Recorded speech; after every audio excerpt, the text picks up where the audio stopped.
Bonjour Georges. Bonjour Pedro, Alors de le retour pour la retour, matinale. tout à fait, le retour n'est pas trop difficile? Eh bien si, parce que tout s'accumule quand on n'est pas là et qu'on fait d'autres choses, qu'on est à l'étranger, et tout un tas de problèmes qui ne sont pas réglés, qu'il faut régler en un temps record. Et donc ça se télescope, mais tout va bien sinon. Bon, bah, tant mieux. Alors on va, attaquer, tout de suite avec un premier sujet. Alors premier sujet dont on n'a pas discuté ensemble, mais que j'ai reçu ce matin et que je trouve significatif, de, de l'état actuel, de notre pays. Je vais te montrer, tu vas voir si toi aussi, ça te surprend autant que moi. J'ai reçu ce mail aujourd'hui, d'Uber qui dit que maintenant il y a des chauffeurs spéciales pour les femmes, avec une application que pour les femmes et donc, ben voilà, c'est-à-dire que on parlait de pays en voie de sous-développement, on reprend, plutôt que d'éduquer, les hommes, à accepter, les femmes, d'éviter, les viols, les agressions sexuelles, bah, maintenant on sépare. Je ne sais pas ce que tu en penses toi, mais je trouve que c'est plutôt un mauvais signe, en fait. Bah oui, je pense que c'est un mauvais signe. Et ça a commencé, ces choses-là ont commencé en Suède. Ça m'avait assez choqué. En même temps, il y avait des discussions étranges sur le fait qu'il fallait pas de toilettes séparées, mais en même temps, des séparations entre hommes et femmes dans les concerts, par exemple. Et c'est en Suède qu'il y a eu le premier concert avec femmes d'un côté et hommes de l'autre. Donc, comme dans les sociétés les plus rétrogrades et médiévales. Ou Euh, les mosquées et les synagogues.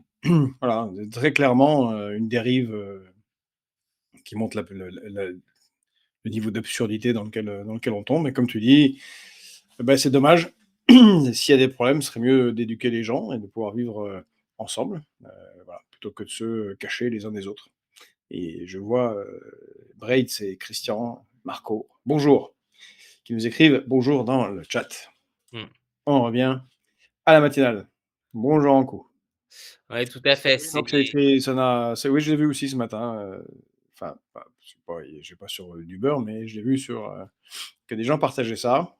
Et effectivement, c'est très très étrange. c'est surtout on peut comprendre que, bah, vu l'état de la société, les femmes certaines femmes se sentent moins oppressées, mais ça a commencé par les piscines non mixtes, les salles de sport non mixtes et la fin de la mixité, on sait très bien, quelle société ça donne. C'est justement la mixité qui crée l'universalisme. Si plus de mixité, c'est la Servante écarlate, hein, mais bon. Oui, et en même temps, il faut avoir les mêmes toilettes. C'est ça qui n'a aucun sens. Alors que là, évidemment, on est dans l'intime le plus extrême, et malheureusement, on s'en rend compte en voyageant beaucoup ces derniers temps. Et la technique n'est plus trop apprise aux jeunes garçons pour faire pipi bien dans les toilettes, hein. Beaucoup ont l'air de mal maîtriser cet aspect de leur corps, et donc ça fait des toilettes dégueulasses que doivent partager les femmes. Donc là, c'est étrange. Là, il faut que ce soit tout le monde dans la même toilette, mais à d'autres endroits, et en particulier quand il s'agit de salles de concert, mais il faut être séparé. Oui, bah, c'est ça. Et de toute façon, il y a pas grand-chose à commenter, mais c'est vrai que je voulais traiter, ce sujet parce que ayant reçu ce matin, je me suis dit: On serait en Inde, peut-être que je le comprendrais, mais on est en France, on est un pays où, je sais pas, la mixité est partout et cette poussée vers la non-mixité quand même est très inquiétante. Allez, je réponds à Brett qui me demande pourquoi est-ce que j'ai pas parlé de fréquence populaire sur Toxin, qui ont fait la pub pour Omerta. Mais en fait, parce que Toxin, très gentiment, Clémence, que je salue ici, a parlé et ben, de fréquence populaire en disant qu'on avait la matinale, qu'on avait nos émissions, qu'on avait fait le G1. Et comme elle en a parlé, ben, je n'allais pas en rajouter une couche, et qu'elle avait fait très bien. Donc, non, non, ils en ont parlé, comme d'Omerta, effectivement, parce qu'il y avait aussi Régis Le Sommier.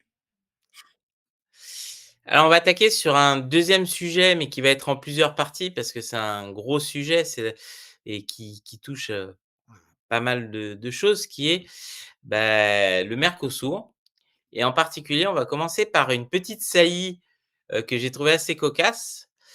Donc, Lula qui rappelle, donc à Emmanuel Macron que, c'est pas lui qui décide, c'est Ursula von der Leyen et j'ai trouvé ça, très, on va dire, précieux, de voir des dirigeants étrangers de faire la leçon à nos propres dirigeants sur comment marchent, nos institutions et l'Union européenne.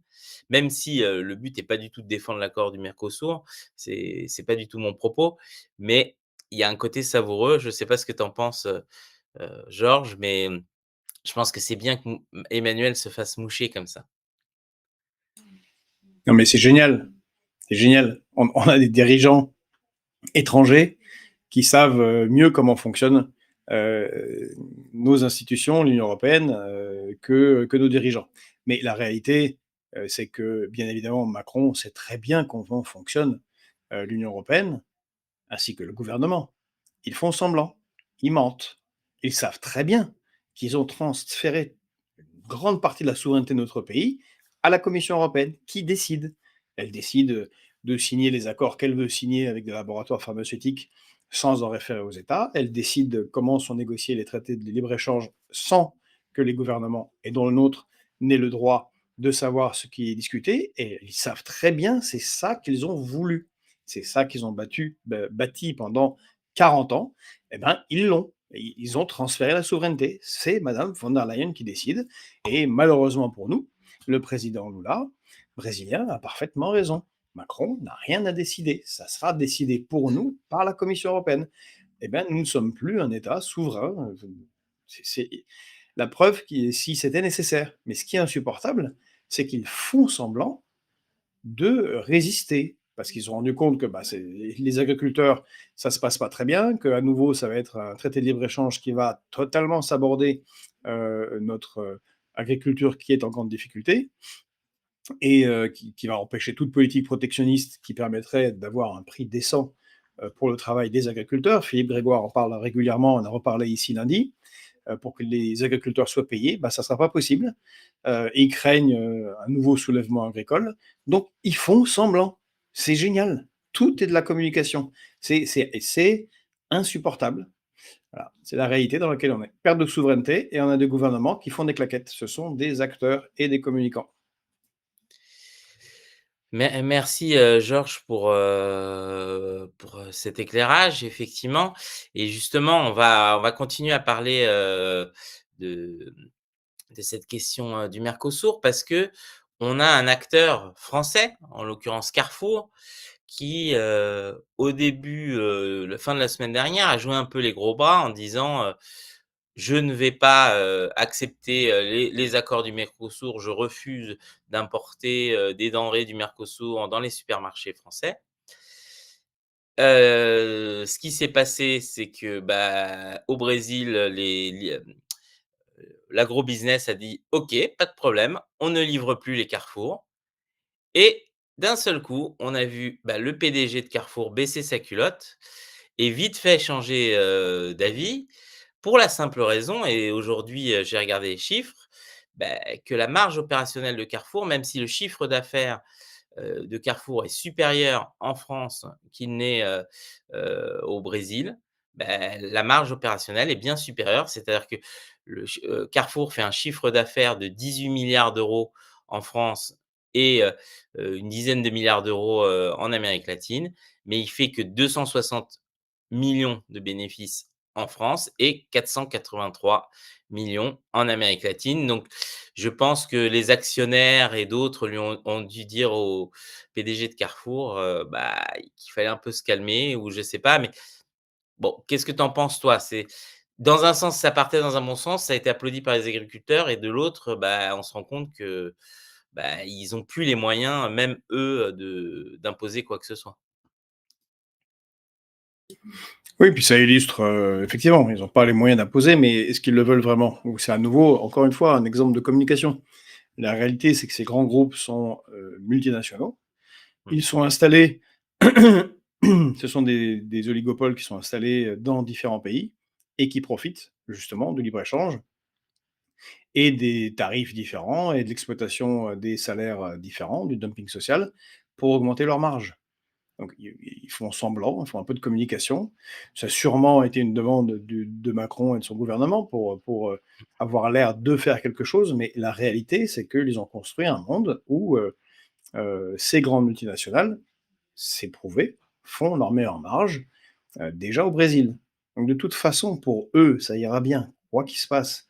Ce qu'ils perdront en France, ils le gagneront au Brésil et vice-versa.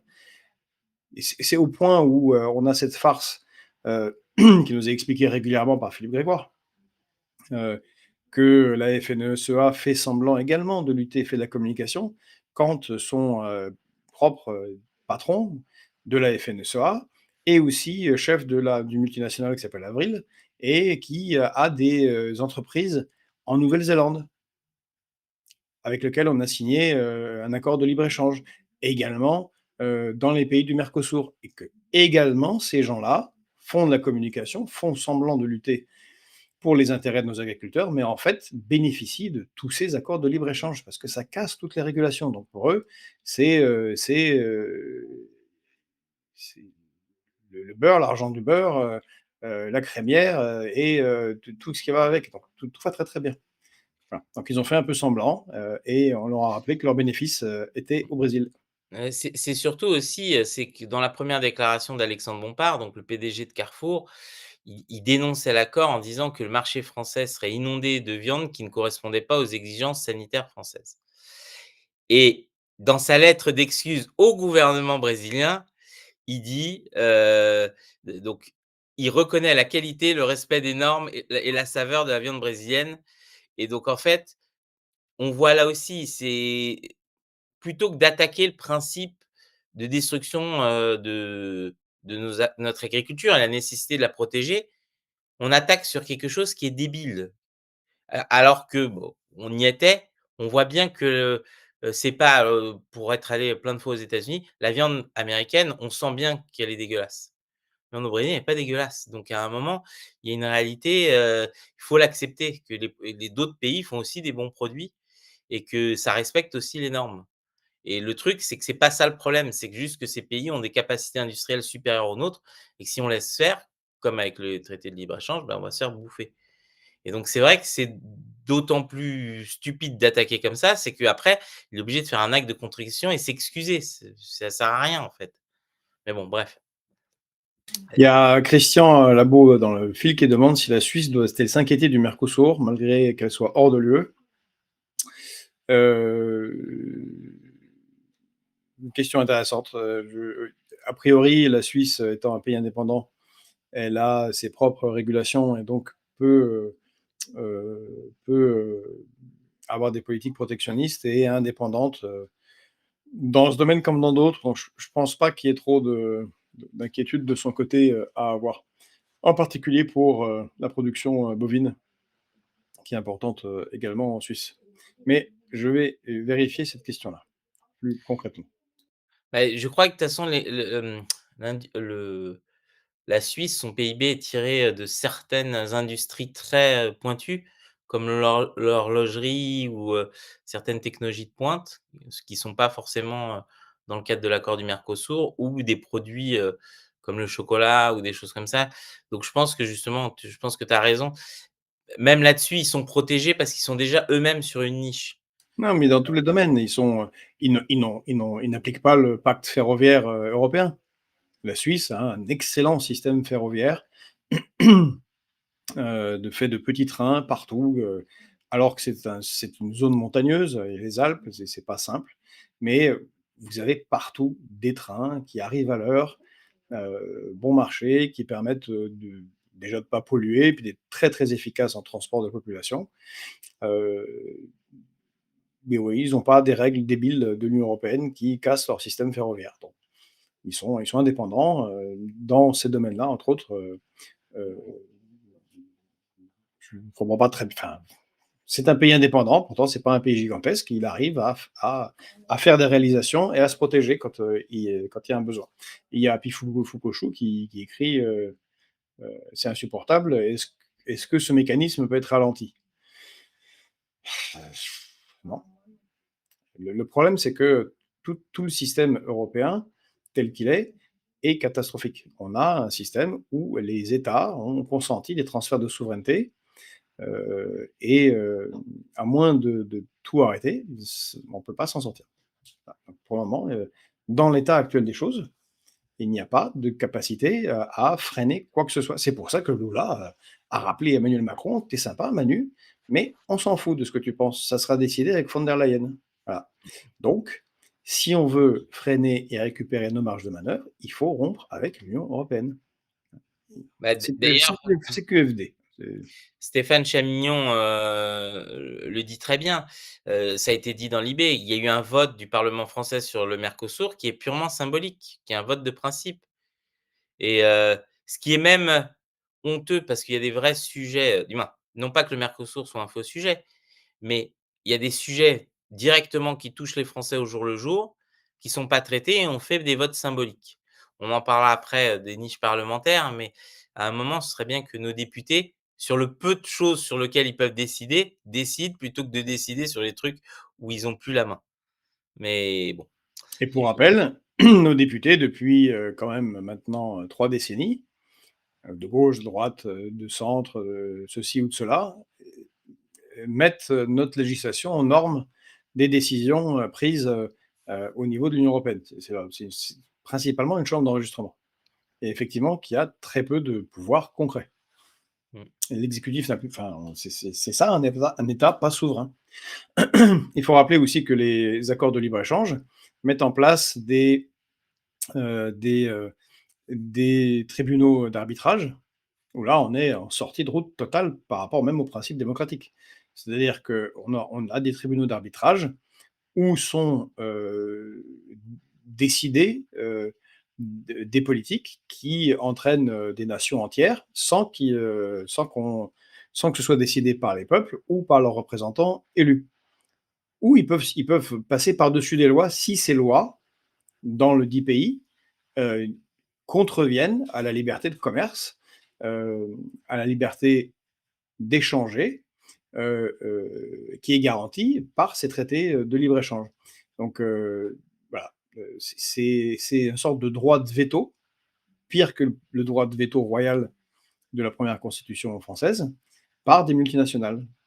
C'est ça dans lequel on s'est plongé, c'est-à-dire une perte définitive, totale, mmh. de souveraineté.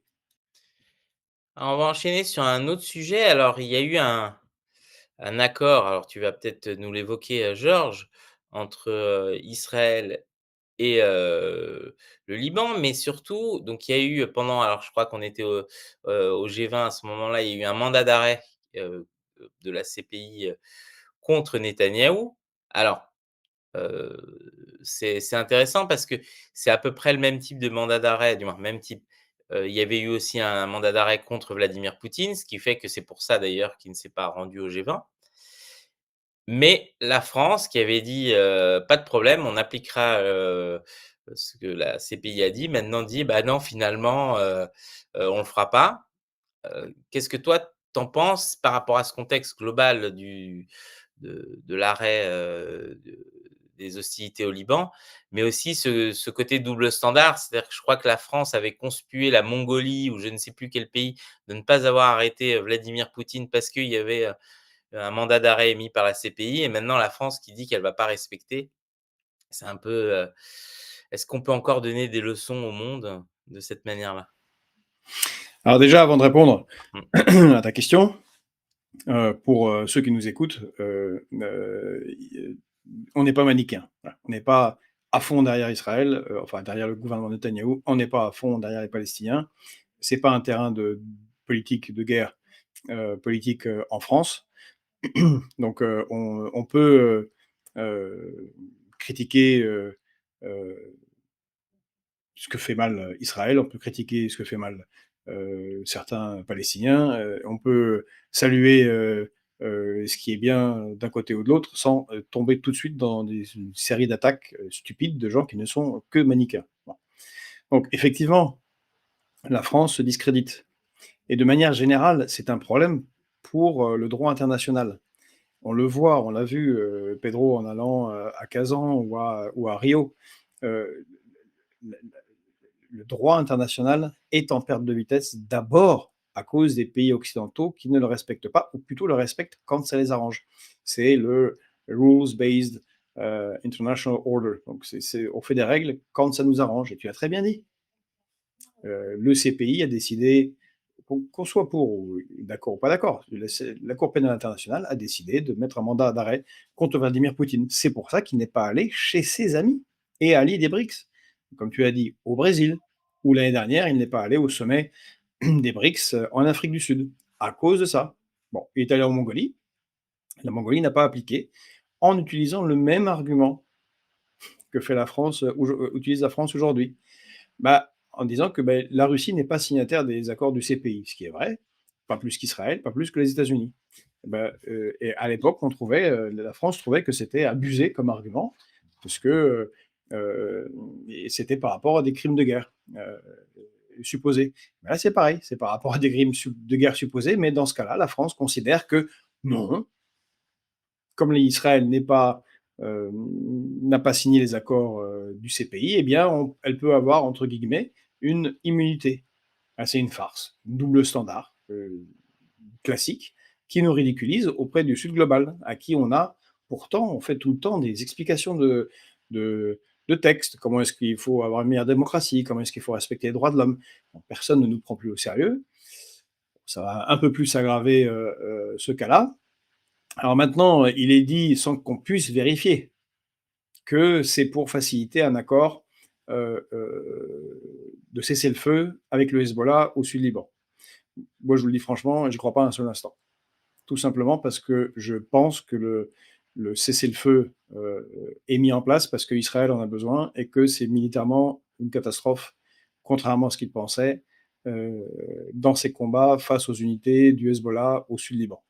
Que tous les jours, des dizaines de roquettes sont tirées par le Hezbollah, que ce qui a été annoncé il y a 2 semaines, que les 80% des missiles du Hezbollah ont été détruits par l'armée israélienne, tout ça c'est de la flûte.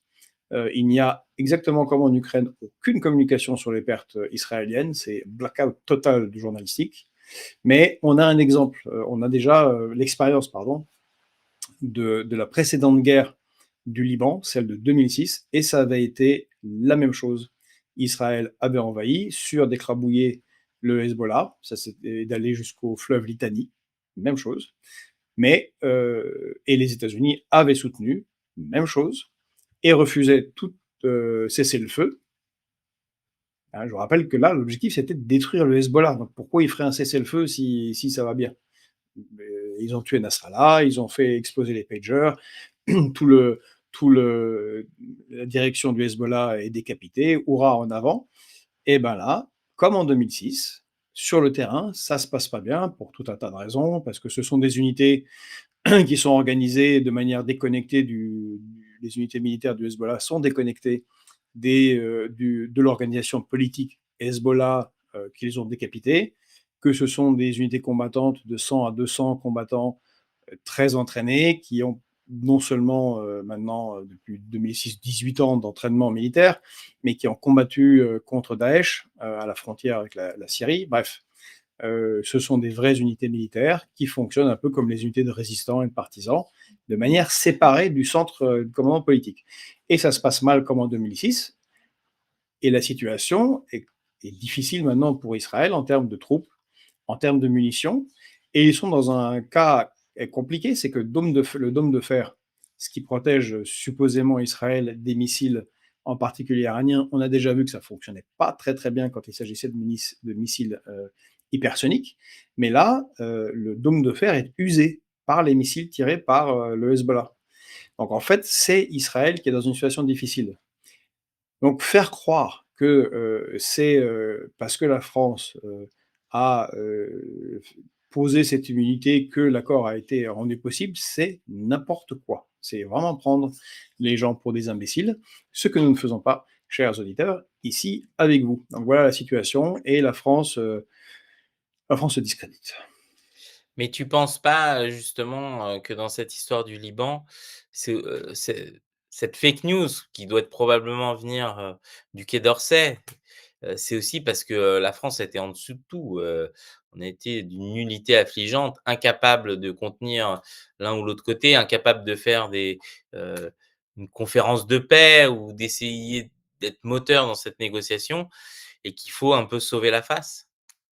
De faire croire qu'on est derrière tout ça? Oui, c'est depuis 2017 que Emmanuel Macron veut faire croire qu'il fait quelque chose pour le Liban. Effectivement, il doit y avoir de ça, mais vu, voilà, l'expérience de 2006, je pense que tout ça, c'est encore une fois de la communication, et que ça n'a rien à voir avec les raisons réelles, de ce, cessez-le-feu. Il y a Stéphane Chamillon qui écrit, «Si j'ai bien suivi le crime de guerre reproché à Poutine par le CPI, c'est d'avoir éloigné des enfants du front. C'est sûr qu'à côté de Bibi, Poutine passe pour un enfant de cœur». Mais le truc, c'est que, c'est ça qui est intéressant dans cette affaire, c'est que la CPI est très, très à la main des Occidentaux. Il a été facile d'obtenir, un mandat d'arrêt international contre Vladimir Poutine sur cette, allégation, d'enfants kidnappés, dont on verra la véracité plus tard. De toute façon, tout sort, tout finit par être su. C'est un petit peu différent du côté, des massacres, très réels et très concrets, de Palestiniens, mais il y en a tellement que même une institution qui est tenue par les Occidentaux, bah, n'a pas pu faire autrement que d'émettre un mandat d'arrêt, compte tenu des règles, et du droit international, un mandat d'arrêt, contre, Benjamin Netanyahu. Il y a aussi une autre, raison pour laquelle la France, une vraie, vraie raison pour laquelle la France a pu sortir cette, «immunité» entre guillemets. C'est que tout simplement, la Maison Blanche a appelé Macron et lui a dit: «Vous ne mettez pas en œuvre».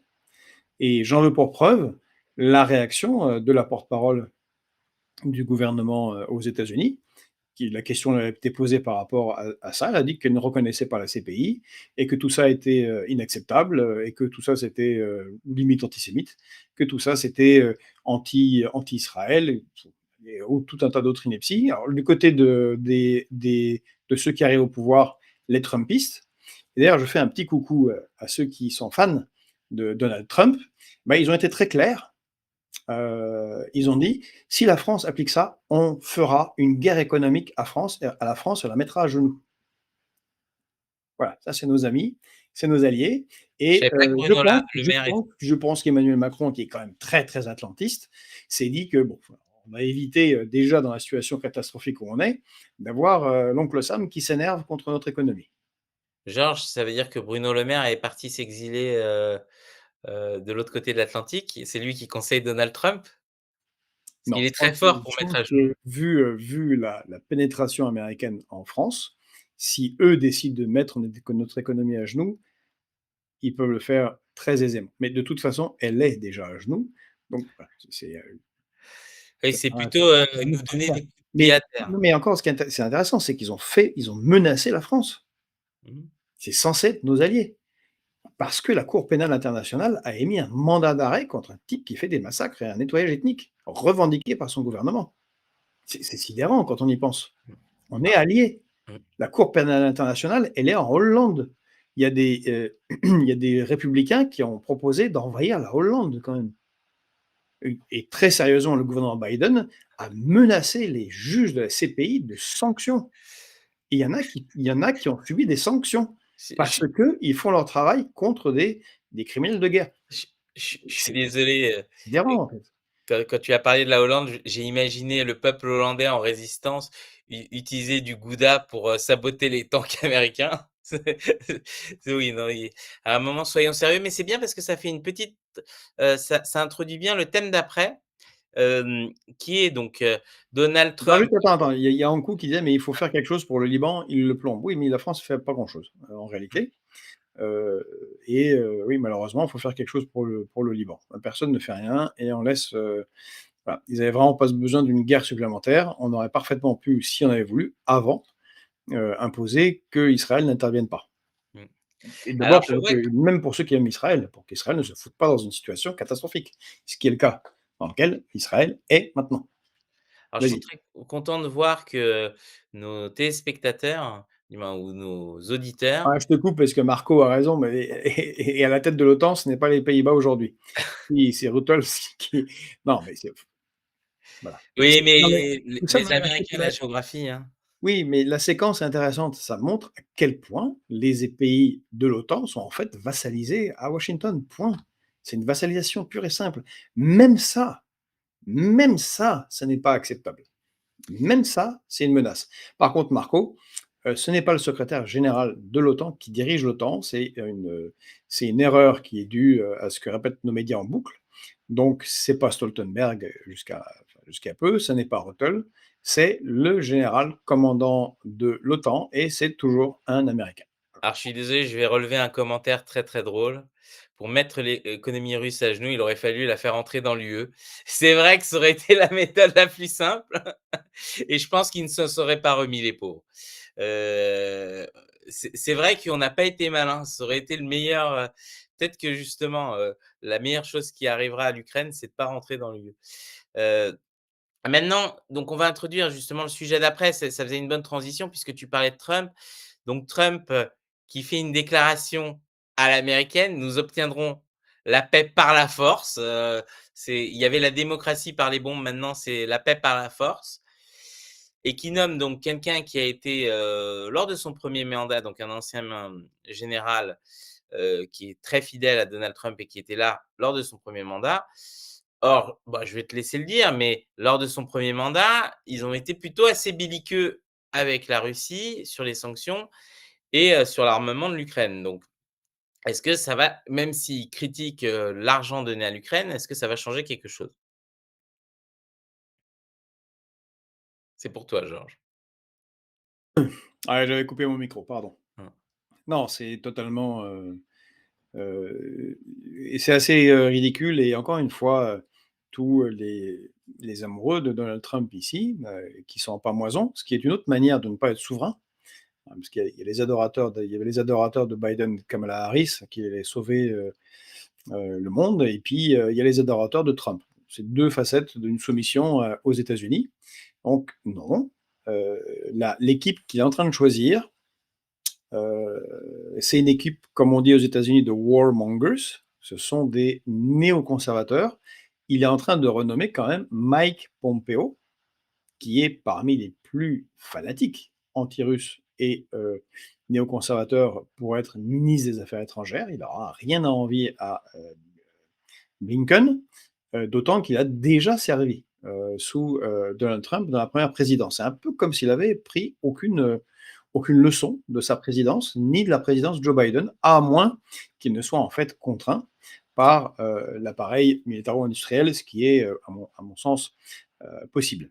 Donc, ce Kate Kellogg, ainsi qu'un autre qui fait des petites vidéos depuis sa voiture, c'est totalement ridicule, futur, une des 5 têtes de l'appareil militaire américain, choisi par Donald Trump, fait des vidéos où ils expliquent quelle va être la technique de Donald Trump pour obtenir un deal.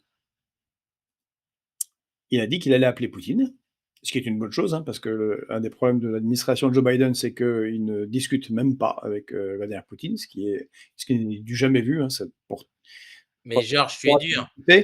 mais Joe Biden ne sait plus où est le téléphone, c'est pour ça. oui, mais je parle en général. Il n'y a pas de discussion, c'est pas sérieux entre des puissances nucléaires. C'est absolument n'importe quoi. Mais donc Trump, c'est une bonne chose, va appeler et va expliquer à Vladimir Poutine que s'il ne signe pas un traité de paix tout de suite, eh bien, il va double down, il va doubler l'aide.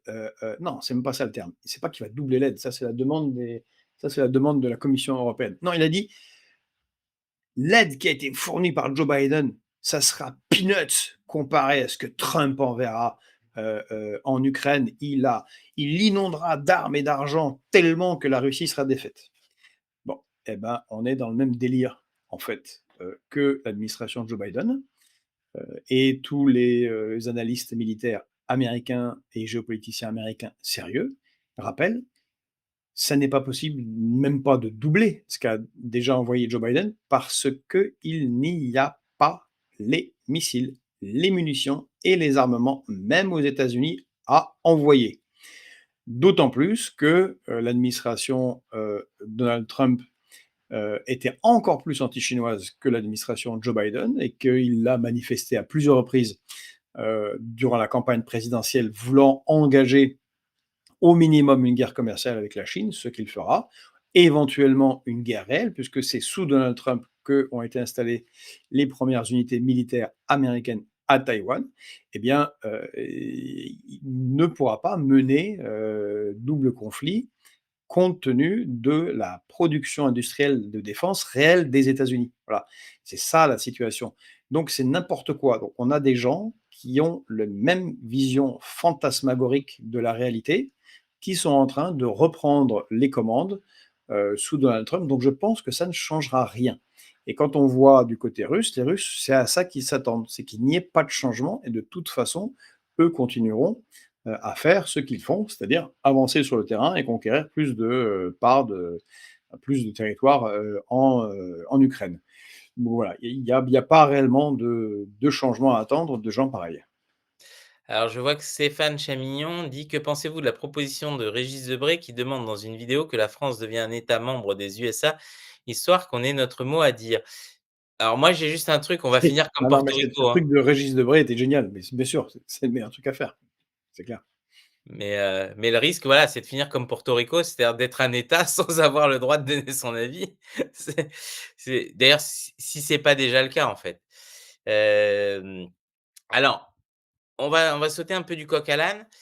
Il y a, une mesure très symptomatique de la crise, actuelle. Alors, c'était déjà, valable en, comment ça s'appelle?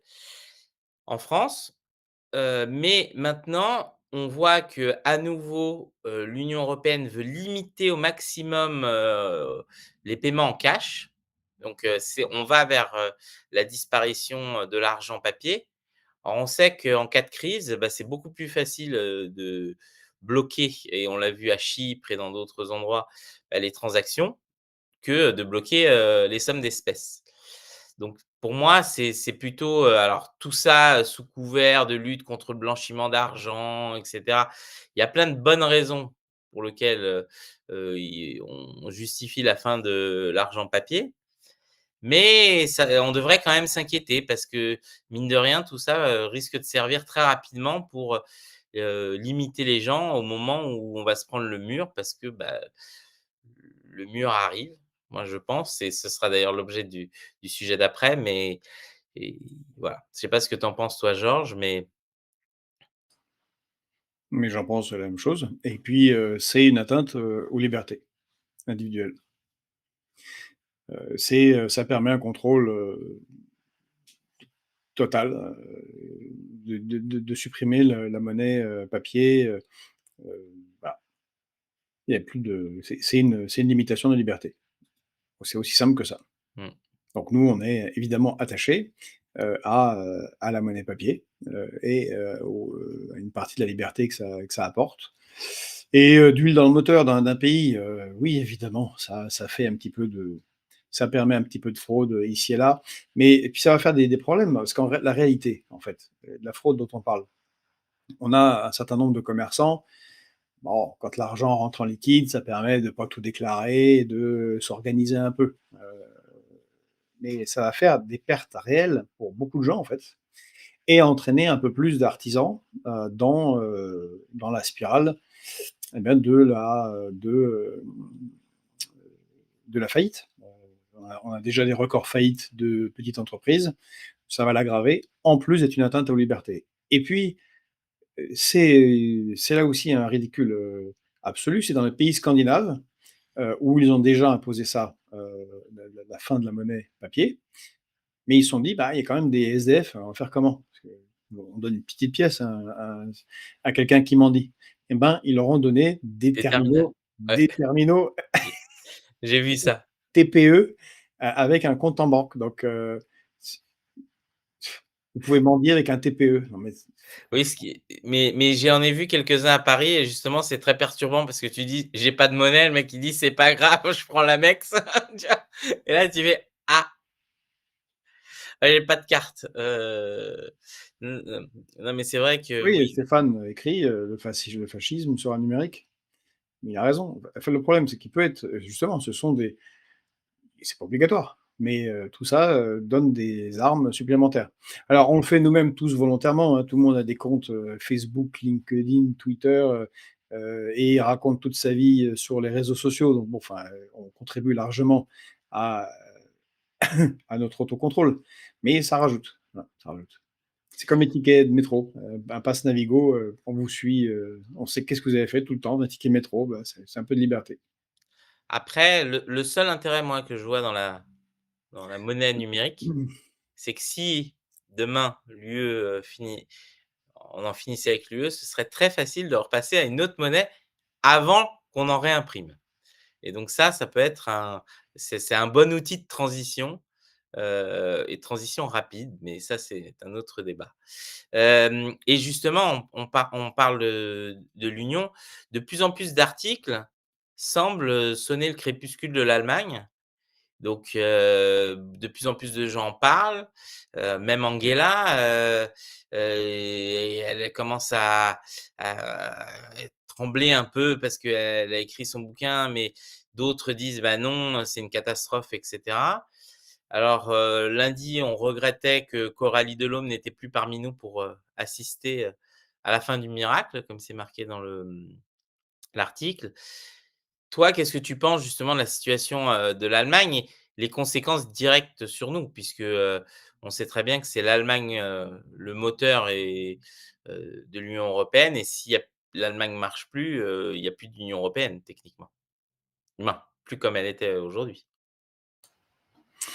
Alors, oui, effectivement, mais d'abord, alors je suis pas tellement d'accord avec, cet article que tu passes, Mmh. de l'Express, puisqu'il reproche, il reproche à l'Allemagne, la manière dont structurellement est organisée, son économie et le fait qu'il y ait peu, de services.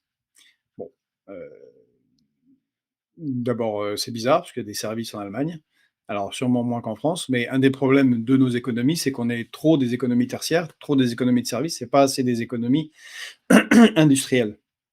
Et le gros problème de l'économie allemande, eh bien, c'est qu'elle a une logique industrielle qui, dépend, du gaz russe.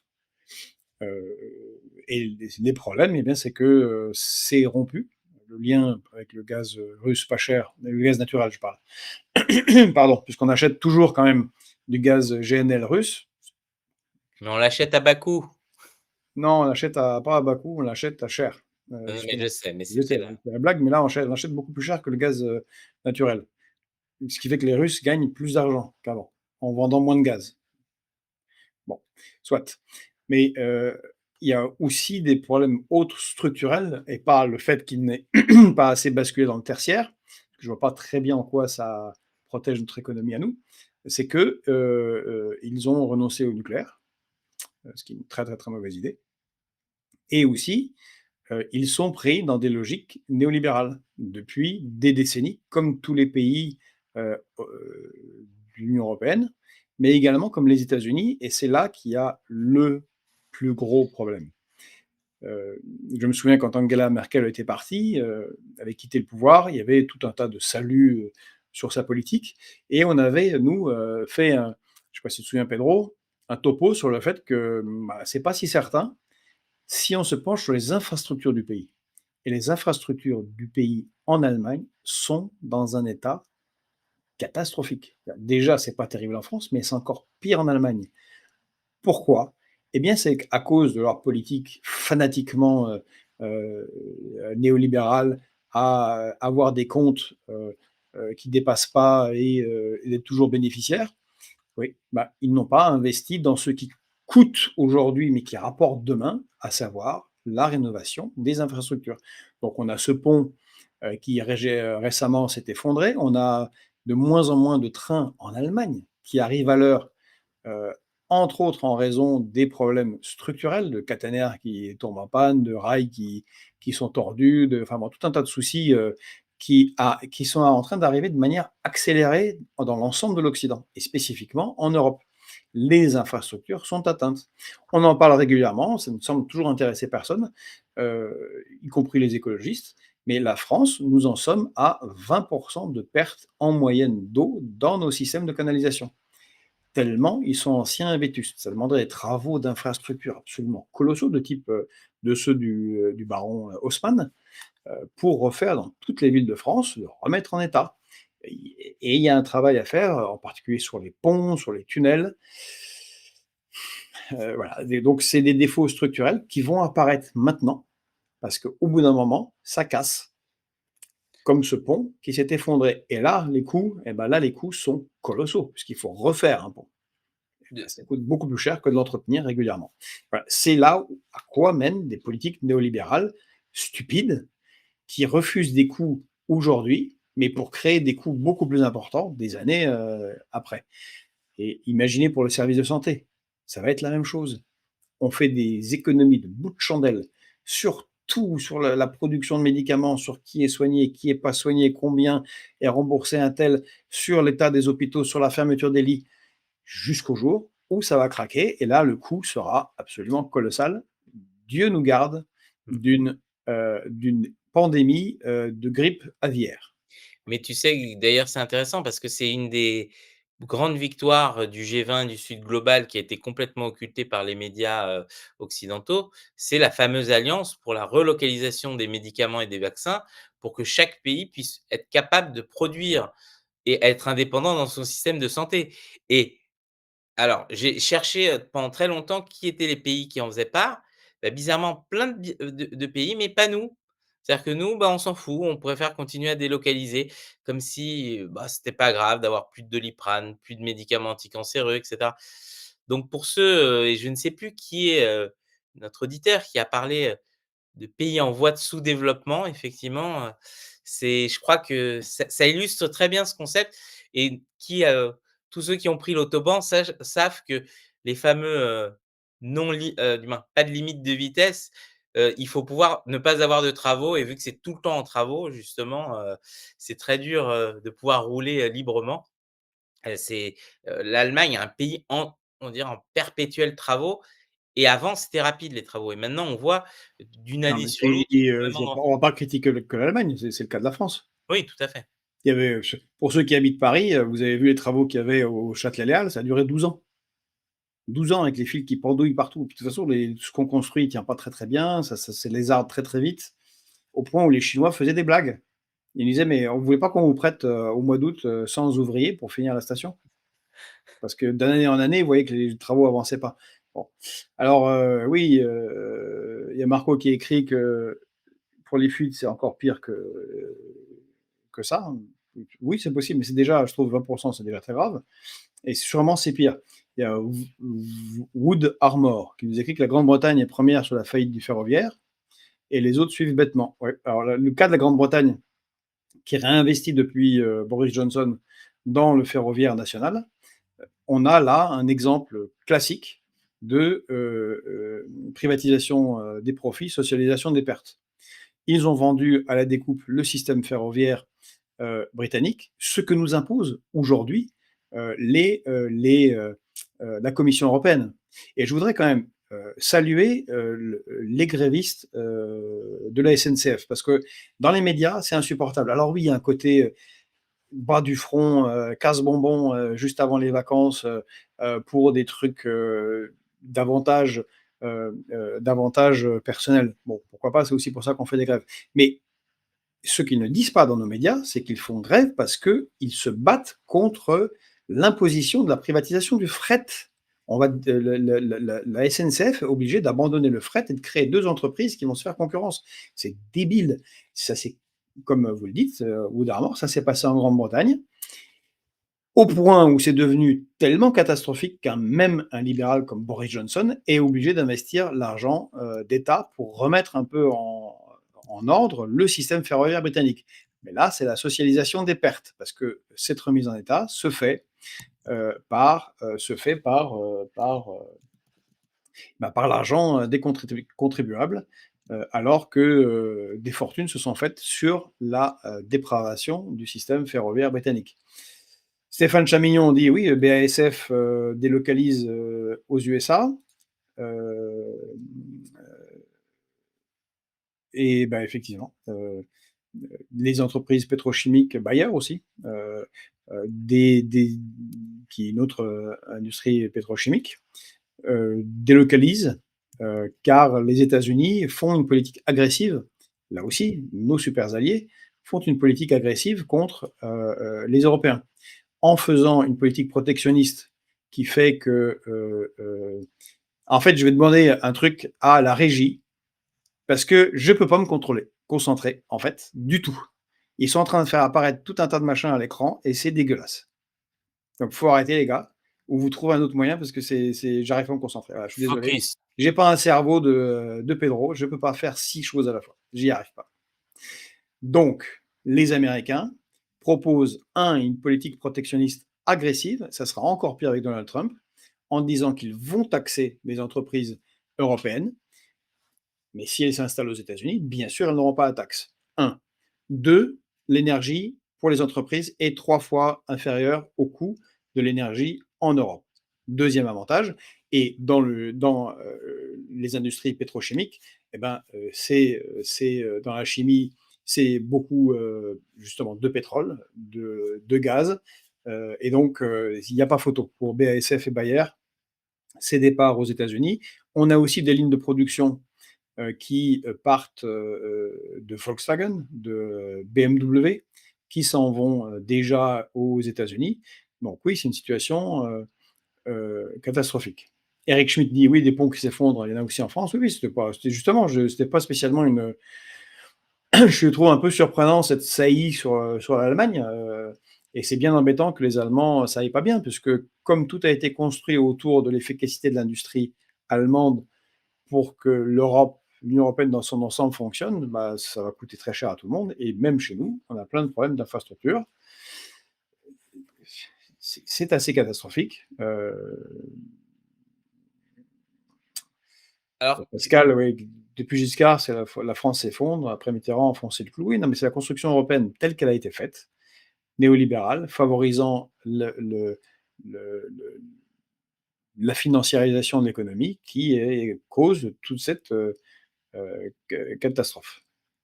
alors justement, tu parlais de protectionnisme, je vais me permettre de partager quelque chose. Alors c'est toujours marrant, ça choque toujours les gens quand c'est la Chine qui fait ça. Ça choque jamais quand c'est les États-Unis ou, bon, l'Europe, nous, on le fait pas. Donc, c'est que justement, la Chine, impose à Apple, si elle veut développer, donc sa solution d'intelligence artificielle, de passer par des partenaires chinois.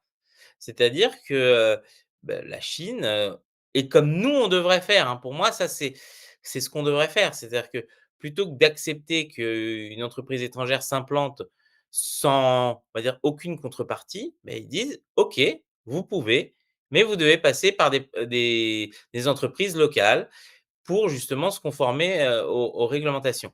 C'est juste du bon sens. Ce qui fait que, j'en avais parlé quand on était à Rio, maintenant, la Chine a bien joué, donc maintenant c'est l'Europe qui demande du transfert de technologie à la Chine et plus l'inverse.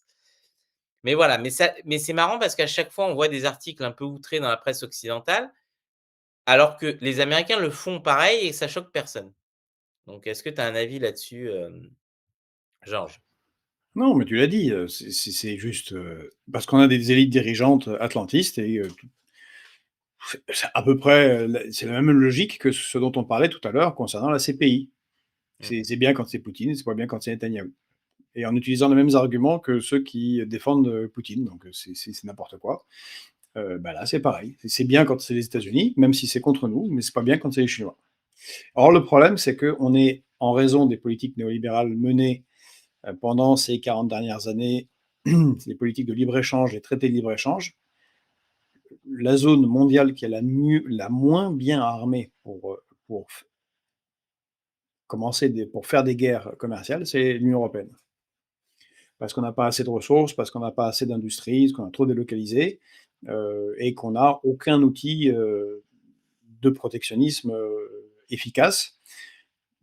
Voilà. Ça va être là aussi beaucoup de communication, peu d'effets.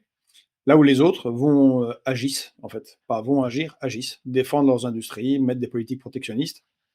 Et encore une fois, comme tu l'as dit, Pedro, il s'agit des Chinois, mais il s'agit aussi des Américains, il s'agit des Russes, il s'agit des Brésiliens. Voilà, ce sont des nations qui s'occupent de leurs intérêts euh, d'abord et pas des intérêts d'institutions financières.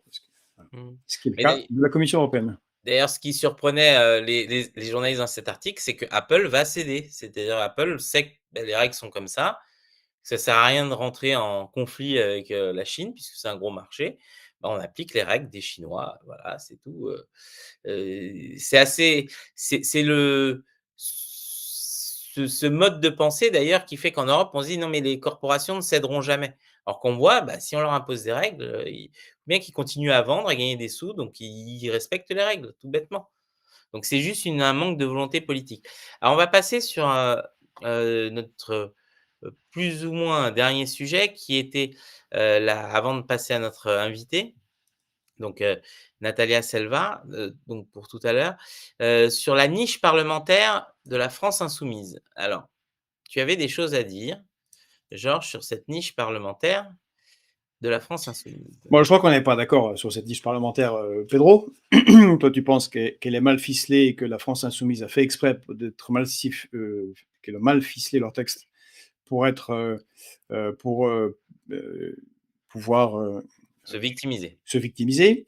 Bon, le fait est que, on va pas critiquer la France insoumise parce que, enfin moi, dans ce cas-là, en tout cas pas moi, parce qu'ils font quand même une niche, ils profitent de leur niche parlementaire, pas pour protéger les moustiques et autres loufoqueries qu'ils ont pu proposer en d'autres temps, mais pour revenir sur une réforme de retraite qui est rejetée par, je le rappelle, 75% des Français, 92% des actifs au moment où Macron a imposé sa réforme des retraites.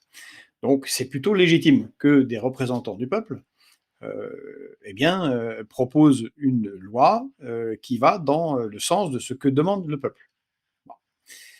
L'autre côté, c'est que on a la droite, les macronistes, le MoDem, qui eux ont mis 1000 amendements, plus de 1000 amendements à cette niche parlementaire.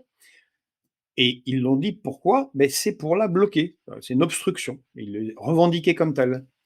Alors c'est intéressant parce que quand la France insoumise, et je trouve ça également complètement absurde, quand ils font de l'obstruction de cette manière-là, en mettant des centaines et des centaines ou des milliers d'amendements, bah, ils critiquent la France insoumise, mais ils le font, eux, dans ce cas particulier.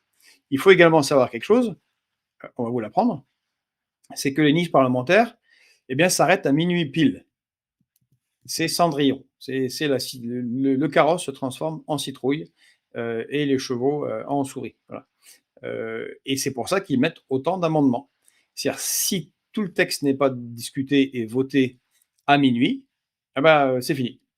Il n'y a plus de niche parlementaire, on passe à un autre sujet, sans avoir de possibilité d'y revenir. Bon, tout ça contribue quand même très fortement à, à une farce démocratique. Et peut-être que la FI a mal rédigé son texte, mais voilà, l'un dans l'autre, tout ça n'augure pas. Enfin, tout ça est très mauvais pour notre démocratie. D'ailleurs, en ce moment, on a une situation où le budget n'est toujours pas voté. Il y a des très fortes chances que mercredi prochain, on n'ait plus de gouvernement dans ce pays. Toujours aucun budget, avec donc une situation de crise politique extrêmement grave, et où la seule solution sera de reconduire le budget de l'année dernière, celui sur lequel il n'y avait pas les économies nécessaires, en particulier ce qui était demandé par l'Union européenne. Si d'aventure la Banque centrale européenne et la Commission européenne tout à coup demandaient la mise sous tutelle de la France et des politiques de réajustement structurel comme ils l'ont fait avec la Grèce, je ne serais pas surpris, et je ne serais même pas surpris que tout ça a été fait exprès depuis le début par Emmanuel Macron pour aller dans ce sens-là.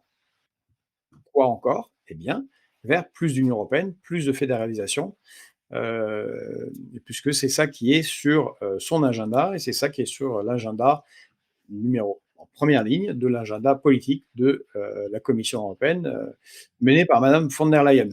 Donc voilà, c'est assez catastrophique ce qui se passe à l'Assemblée nationale. Cette niche parlementaire n'en est qu'un aspect. Bah, des moments difficiles nous attendent. Malgré tout, il y en a qui veulent partir en guerre contre la Russie. On va pas avoir de gouvernement, on va pas avoir de budget, on n'a pas de munitions. Bon, vraiment, vraiment, on est dirigé par des fous. Alors, avant de prendre Natalia, juste, donc la conclusion du dernier sujet qu'on fait rapidement, Georges, c'était donc, sous un double sujet. Donc on voit, Jordan Bardella qui d'un côté dit, «Attention, hein, si Michel Barnier abuse, on va le censurer». Donc on voit bien que, l'extrême droite fait le jeu du gouvernement et ne cherche pas du tout la censure puisque théoriquement, vu l'assise qu'ils sont censés avoir, ils pourraient le renverser quand ils veulent, mais ils sont très contents, de rester dans leur opposition et de l'autre, avec Michel Barnier qui dit: «Attention, si, vous ne me laissez pas faire, il y aura une tempête financière». Alors est-ce qu'il a confondu la France avec les États-Unis et le shutdown? On ne sait pas trop, mais ce qui est sûr, c'est que, bah, tout ça crée un climat, d'ingouvernabilité, et je pense que les Français doivent en avoir, ras-le-bol parce que, bah, il y a personne qui émerge, de tout ça pour proposer quelque chose de bon sens et qui aille dans leur intérêt. Mais bon, c'est mon point de vue. Tu en as peut-être un autre, Georges? Non, de toute façon, on est déjà dans une tempête financière. C'est bien pour ça qu'il y a eu effondrement du gouvernement, Attal. On est en dépassement budgétaire, on on a 100 000 000 de de négatifs dans la balance, commerciale. Le budget, heu, la dette est à 112-113 du PIB en accroissement, sévère. On n'a pas d'appareil industriel pour relancer les choses. Voilà, mais et je pense que la plupart n'ont pas grande idée, en tout cas au RN, ils n'ont pas beaucoup d'idées de ce qu'ils feraient, s'ils avaient, le pouvoir, à part un peu continuer ce qui a déjà été fait. Quand on regarde les votes du Rassemblement national, au Parlement européen, on peut être plus qu'inquiet sur leur capacité à changer. Alors de toute façon, il faudrait qu'il y ait un changement dans ce pays, mais je ne vois pas que ça viendra du RN. De toute façon, le RN est dans une situation amusante là, c'est que soit ils votent la dissolution, du gouvernement, et dans ce cas-là, et dans ce cas-là, il faudra qu'ils proposent quelque chose, ou ils ne la votent pas, et à ce moment-là, bah, ce sera les castors de droite qui protègent, un gouvernement néolibéral, complètement inefficace. Bon, On est dans une situation de crise politique grave. comme on l'a dit plusieurs fois, Macron a quand même bien joué son coup puisqu'il se retrouve au milieu de tout ça, au-dessus de la mêlée, donc et il continue à diriger la France même en minorité. Bah, tant mieux pour lui, mais tant pis pour nous.